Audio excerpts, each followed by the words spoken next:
وادی کشمیر میں صوفیانہ موسیقی قدیم زمانے سے ہی رائج ہے۔ تاریخ گواہ ہے کہ حبہ خاتون نے بذات خود راست فارسی کے مقام پر مبنی راست کشمیری مقام کو رائج کیا۔ تاہم وقت گزرتا گیا اور یہ صوفیانہ موسیقی زمانے کی گردش میں آ گئی اور لوگوں کا رجحان کم ہوتا گیا۔ وجوہات کچھ بھی ہو سکتے ہیں، لیکن عام طور پر یہی کہا جاتا ہے کہ مغربی موسیقی کے ساتھ ساتھ آج کل کے دوسرے تیز ترار سنگیت نے اس کی اہمیت کو کم کرنے میں اہم رول ادا کیا۔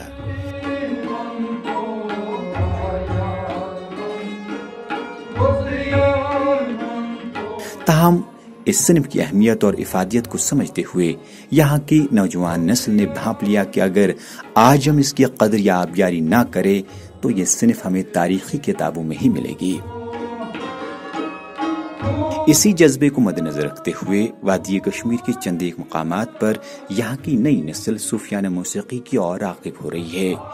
یہ نوجوان صوفیانہ موسیقی کو آگے لے جانے کی خواہش رکھتے ہوئے اسی میں اپنا مستقبل تلاشنے کی کوشش کر رہے ہیں۔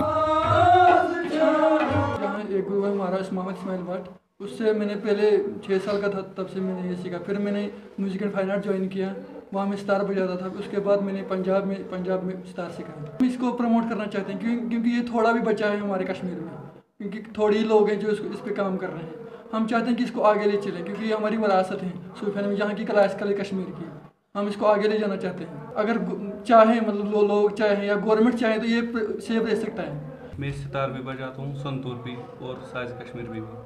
ہمارے یہاں گرو شیشیہ پرمپرا چل رہا ہے، ہم اسی میں سیکھ رہے ہیں۔ ہم ہر ایک گھر میں کرتے تھے، دادا کرتے تھے، ہم یہ آگے بڑھانا چاہتے ہیں۔ ان نوجوانوں کا کہنا ہے کہ اگر صحیح معنوں میں متعلقہ محکمہ اس موسیقی کی صنف کی اور خاص توجہ مبذول کرے تو اس صنف کو نئی روح پھونکی جا سکتی ہے۔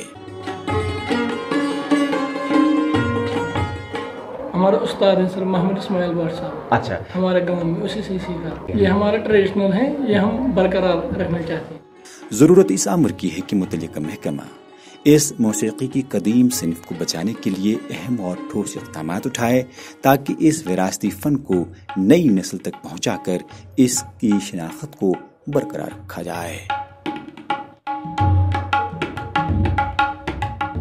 ET بھارت کے لیے سری نگر سے پرویز الدین کی رپورٹ۔